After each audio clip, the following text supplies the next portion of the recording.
Sejam todos bem-vindos a mais um programa EBD na Web, hoje com a lição 12 para jovens, quando Satanás enche o coração do homem.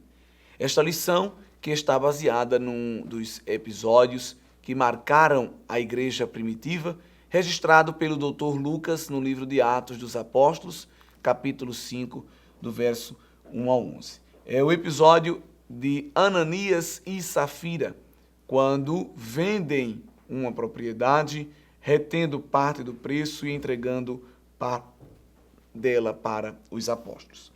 Esse texto, quando lido inadvertidamente por algumas pessoas, mancha na mente dessas pessoas uma ideia de um Deus cruel, de um Deus mau. Às vezes até os militantes do neoateísmo utilizam essa passagem para mostrar que o Deus de Israel, que também é o Deus da igreja, é um Deus intolerante ao erro e está disposto a matar as pessoas sem nenhuma explicação. O que não é verdade quando nós lemos não só esse capítulo, mas o contexto do livro como um todo, vemos que Deus é justo, Deus é juízo, mas também é graça e é misericórdia e sabe recompensar as pessoas da maneira que elas merecem, ou seja, baseada em seus atos. Isso faz parte da bondade de Deus e também da sua severidade, como diz Paulo na carta aos Romanos, capítulo 11.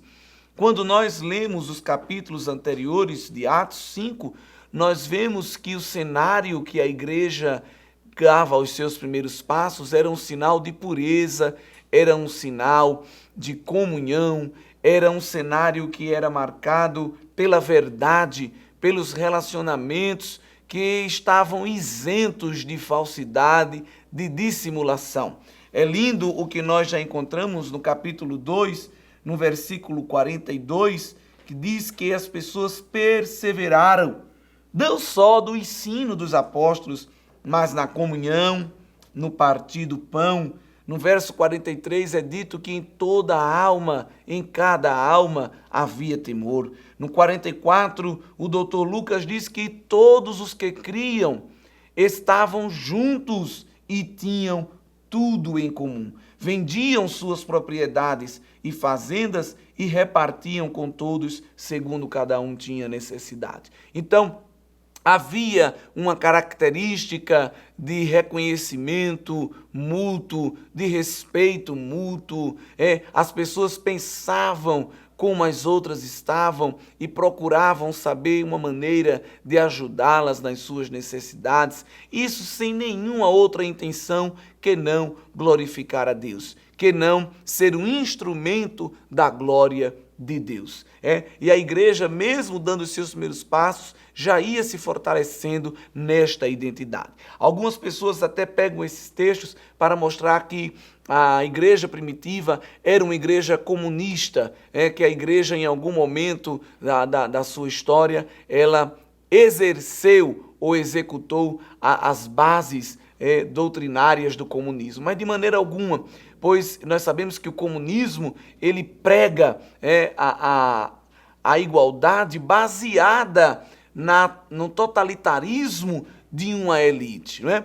Ele prega a divisão de bens entre todos, que todos tenham uma parte, mas nós sabemos que por trás do comunismo há a ideia de uma elite totalitária que tem tudo para si, dá os despojos para a massa e fica com a riqueza, né? Dá os ossos para a massa e fica com o filé. Essa é a realidade do comunismo. E aqui em Atos não há nada de comunismo. Aqui há comunhão, que é muito diferente. A koinonia bíblica, que é fruto da ação do Espírito Santo na vida da igreja. E outra coisa, aqui nós não vamos ver Deus combatendo a riqueza, né? Não vamos ver Deus tirando a propriedade, o direito de propriedade dos ricos e de maneira nenhuma nós vamos ver essas pessoas tendo que vender tudo para ficar pobre. Não, as pessoas vendiam o que tinha para socorrer os necessitados. Elas não se tornavam pobres, elas continuavam tendo seus recursos, mas viam a necessidade dos seus irmãos e, dentro das suas possibilidades, procuravam maneira de estender o braço, estender a mão. Não dando somente de maneira esporádica, mas evidentemente entregando aquilo que estava ao seu alcance para aliviar as necessidades dos irmãos. E aí o verso 46 diz que eles perseveravam unânimes todos os dias no templo, partindo o pão em casa, comiam juntos com alegria e singeleza de coração. Então era um cenário de muito amor, de muita alegria, era um cenário de muito temor de Deus, a presença de Deus estava sempre no meio deles, eles se reuniam para aprendizado da palavra, eles se reuniam para a oração, se reuniam para cultuar a Deus, e este cenário não impediu que as diferenças sociais destruísse a igreja ou afastasse os irmãos. Pelo contrário, baseado nesta comunhão, as diferenças eram diminuídas e em tudo isso era Deus que era honrado e era glorificado. Depois, em 4 de Atos, nós vamos ver dos versos 32 ao 37, um grandíssimo exemplo, mais uma vez, que ratifica esta ideia que estou aqui falando. O verso 32 diz que era o coração e a alma da multidão dos que criam, ou seja, um só sentimento, uma só vontade, um só desejo. As pessoas tinham tudo em comum, não só no sentido material, mas principalmente no sentido sentimental, no sentido espiritual, não é? Às vezes estamos até querendo contribuir com alguém e ajudá-lo, mas no nosso coração há um sentimento de superioridade, há um sentimento de afastamento. E aqui não, nós vemos que as pessoas faziam juntos essas ações porque evidentemente a alma deles, ela tinha uma só identidade. As pessoas tinham uma só vontade, um só querer na vontade de Deus. E é lindo que o verso 32 diz que ninguém dizia que coisa alguma do que possuía era sua própria, mas todas as coisas lhes eram comuns. As pessoas continuavam tendo as suas propriedades, sim, mas elas não se ufanavam daquela riqueza. Elas não olhavam os outros com ar de superioridade, mas reconheciam que havia sim uma disponibilidade, uma disposição voluntária no coração para estender a mão àqueles que precisavam. E aí, de maneira histórica, o Dr. Lucas registra o caso de José da Consolação, como era chamado pelos seus irmãos, é o caso de Barnabé, que era da ilha de Chipre, e o verso 37 diz que ele, possuindo uma herdade, vendeu-a, trouxe o preço e o depositou aos pés dos apóstolos. Ou seja, é-nos dito que ele vende uma propriedade sua e tudo que ele arrecada, ele vai entregar aos apóstolos. Ninguém mandou, ninguém ordenou, ele não fez isso para aparecer, ele não fez isso para tirar uma foto e sair nas colunas dos jornais como um homem piedoso, de maneira alguma. Fez para o Senhor, fez como um crente que era, como um homem de Deus que era, entendendo que era uma forma dele contribuir. Então, contribuição, irmãos, sempre houve na história da igreja e sempre haverá. Porque a igreja do Senhor, com I maiúsculo, a noiva do Cordeiro, tem como característica natural de sua identidade a liberalidade na contribuição, a alegria na contribuição. Isso é da igreja e ninguém tira. A igreja ela não precisa ser forçada a contribuir. A igreja não precisa ser forçada a ajudar. O Espírito Santo move o coração dela para isso. Ninguém consegue desfazer. Não adianta. Vivemos um tempo de muitos escândalos, vivemos um tempo de muitas dificuldades, vivemos um tempo de muitas desconfianças. Sabemos que coisas estranhas continuarão acontecendo até a volta do Senhor Jesus, mas a igreja, os Barnabés de Deus, eles não se envolvem nesse tipo de desconfiança, porque quando fazem convictos de que estão fazendo no Senhor. Socorrem os necessitados, estendem a mão, porque há uma ação do Espírito Santo dentro de si que os leva, que os motiva assim a fazer. Mas enquanto Lucas, que era um historiador nato, que tinha um senso acurado para narrar os acontecimentos, em 4:37 mostra Barnabé vendendo uma propriedade e depositando aos pés dos apóstolos tudo o que tinha. Ele inicia o capítulo 5, verso 1, com uma conjunção no grego, que no português traduzimos como mas, para dar uma ideia de oposição, uma ideia de duas situações contrárias. Ele encerra o capítulo 4 falando de Barnabé e inicia o capítulo 5 falando de Ananias e Safira.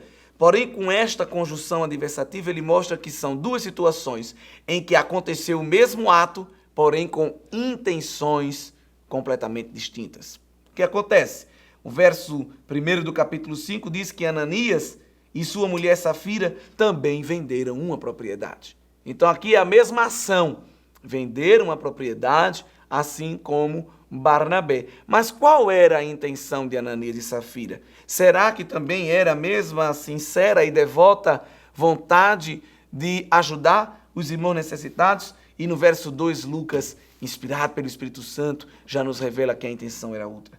Pois é nos dito que eles retiveram parte do preço. Ananias retém parte do preço, faz isso em cumplicidade com a sua mulher e, levando uma parte, depositou aos pés dos apóstolos. Então, o que nós devemos deixar claro aqui é que eles tomaram a mesma ação, mas a intenção foi distinta. Observe que ninguém obrigou, ninguém pediu, não era uma necessidade imposta pelo colegiado apostólico. Quem tiver a sua propriedade, venda e traga aqui tudo. Não havia esse tipo de campanha. Não havia esse tipo de pedido que encontramos aí na teologia neopentecostal, nos cultos neopentecostais. Não, as pessoas deviam fazer isso de maneira deliberada. E aqui vai ser revelado no verso 3 algo muito sério. Pedro já pergunta através da revelação. Pedro não vai, como me permite a expressão, ficar derretido ao ver aquela contribuição. Pois Deus, pela ação do Espírito, lhe dá a palavra do conhecimento, a revelação de que aquilo não era um ato sincero, e pergunta a Ananias, por que encheu Satanás o teu coração para que mentisses ao Espírito Santo e retivesses parte do preço da herdade? Então, observe que Deus revelou a Pedro que Ananias estava movido no coração pelo próprio diabo. Então o problema aqui não foi a ação, foi a intenção. Não era a primeira vez que Satanás tentava encher o coração das pessoas que serviam a Deus. O próprio Pedro foi tentado por Satanás, teve o seu coração persuadido por Satanás para negar a Jesus. Nós encontramos isso também em Evangelho de Lucas, o próprio Lucas que vai registrar isso, capítulo de número 22 e o versículo 31 e 32. Disse também o Senhor, Simão, Simão, eis que Satanás vos pediu para se andar como trigo, mas eu roguei por ti para que a tua fé não desfaleça, e tu, quando te converteres, confirma teus irmãos. E ele disse, Senhor, estou pronto a ir contigo até a prisão e a morte. Mas ele disse, digo-te, Pedro, que não cantará o galo hoje, antes que 3 vezes negues que me conheces. O Judas também, Iscariotes, o seu coração é verdadeiramente diferente de Pedro, que Pedro foi persuadido, mas no caso de Judas, Judas abriu a porta do coração e deixou Satanás enchê-lo, fazendo com que Judas se perdesse ao negar, ou melhor, ao trair Jesus. E nós vamos ver isso também em 22 de Lucas, e o versículo de número 3, assim como em João, capítulo 13, e os versículos 2 e 27. E acabada a ceia, tendo já o diabo posto no coração de Judas Iscariotes, filho de Simão, que o traísse, o verso 27 diz, e após o bocado, entrou nele Satanás, disse, pois Jesus, o que fazes? Faz-o depressa. Então, já são 2 pessoas do colegiado apostólico inicial do Senhor Jesus que tiveram o seu coração movido, seduzido, persuadido pelo próprio diabo. E agora, nos primeiros passos da igreja, mais uma vez Satanás vai persuadir o coração de pessoas que aparentemente eram influentes ali dentro da igreja para também virem a pecar. Infelizmente, Ananias vai abrir o seu coração e vai deixar que o diabo assim o faça. Então, o que é que ele vai fazer com a sua esposa? Nós vamos depreender claramente do texto bíblico. Eles vão combinar de vender também uma casa, mas não vão dar o dinheiro todo.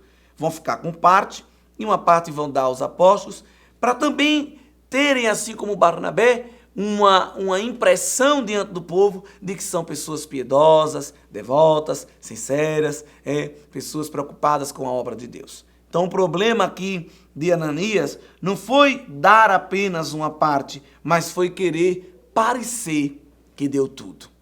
Deus está atento não só às nossas ações, mas também às nossas intenções. Triste porque a palavra grega aqui que aparece, porque Satanás encheu o teu coração, é a mesma que nós vamos ver Lucas usar no capítulo 4 e versículo 8, quando diz que Pedro foi cheio do Espírito Santo. E esse cheio aqui é tomar o controle, é reter a posse, né?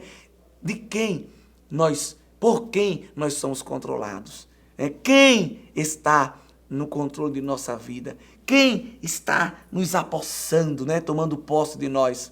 Será o Espírito Santo de Deus, como no caso do apóstolo Pedro, ou será o inimigo das nossas almas, como no caso de Ananias e Safira? Felizmente, há pessoas que estão dentro do trabalho do Senhor, estão frequentando o culto, estão até contribuindo, mas o seu coração não é movido por Deus, e sim pelo próprio Satanás. Isso é um grande perigo, por isso que Deus vai tratar o pecado de Ananias e Safira de maneira abrupta. Ele vai morrer ali, na hora, na frente. E Ananias, acontece isso com ele, mas Safira não estava ali, estava em casa. 3 horas depois ela chega, sem saber do que nada tinha acontecido, e Pedro lhe pergunta, minha irmã, esse valor que vocês trouxeram foi o valor da casa vendida? Ela sabia que não era, mas confirmou. Mentiu mais uma vez, mentiu diante do homem de Deus, mentiu diante da igreja, e Pedro disse, olha, os homens que levaram o teu marido já estão voltando aí também para te levar, e ela também vai morrer. Nossa, por que Deus permite isso? Algumas pessoas podem se perguntar, porque era necessário que a igreja aprendesse através disso que Deus requeria deles a pureza. Havia um estado, como já disse no início, de pureza, de certa ingenuidade, de inocência na igreja. A igreja estava alegre, a igreja não podia ser fermentada pelo engano, pela mentira. E aí Deus vai de maneira didática deixar este grande sinal. Observe que o efeito dele no verso 5 é que grande temor veio sobre todos os que o ouviram. E no verso 11, Lucas repete mais uma vez, depois da morte de Ananias, o que acontece com a morte de Safira. E houve um grande temor em toda a igreja. E não ficou ninguém comentando nada, falando nada, tanto que já tinha passado 3 horas que Ananias tinha expirado e Safira ainda não sabia, porque ninguém falava sobre o assunto. Gerou aquela solenidade, a severidade de Deus, junto com a sua bondade, claro, mas naquele momento estava em ação a justiça de Deus, gerando temor para uma igreja que aprendeu que Deus não trabalha onde há mentira, Deus não trabalha onde há engano, Deus não trabalha onde há falsidade, Deus não trabalha onde há dissimulação. Que o Senhor nos ajude nas nossas ações, e, sobretudo, nas nossas intenções, que o nosso coração seja completamente cheio pelo Senhor. Assim não haverá lugar para mais nada. O resumo da lição diz que Deus não considera inocente aquele que se deixa levar pelos enganos de Satanás. Deus abençoe a todos em nome de Jesus. Que o conhecimento é capaz de mudar a vida de quem lê, a gente já sabe. E que livro você pode comprar em qualquer livraria. Mas nós transformamos 100% do nosso lucro em mudança de vidas, através da ação social, evangelismo e missões. Ao adquirir qualquer um de nossos produtos, seja presencial ou à distância, você está investindo em alguém. Na próxima vez que você for comprar livros ou artigos evangélicos, não vá em qualquer lugar. Vá na Livraria Arca Missionária. Uma nova história começa quando você compra aqui. Agora você pode fazer a sua contribuição através do Pix. Uma operação rápida, segura e sem custos. Abra o aplicativo do seu banco, clique na opção Pix e em seguida vá na opção Transferência. Depois é só digitar nossa chave Pix, que pode ser o nosso CNPJ, 11 120 490 0001 86. Nosso e-mail contribua@eadalp.org.br ou nosso celular 81 98883 2755. Verifique se a contribuição é para a Igreja Evangélica Assembleia de Deus em Abreu Lima, Pernambuco. Confirme a transferência e depois siga o procedimento do seu banco. Anote nossas chaves Pix para não esquecer. CNPJ 11 120 490 0001 86. E-mail contribua@iadalp.org.br. Celular 81988832755. Você está contribuindo para o crescimento da obra de Deus.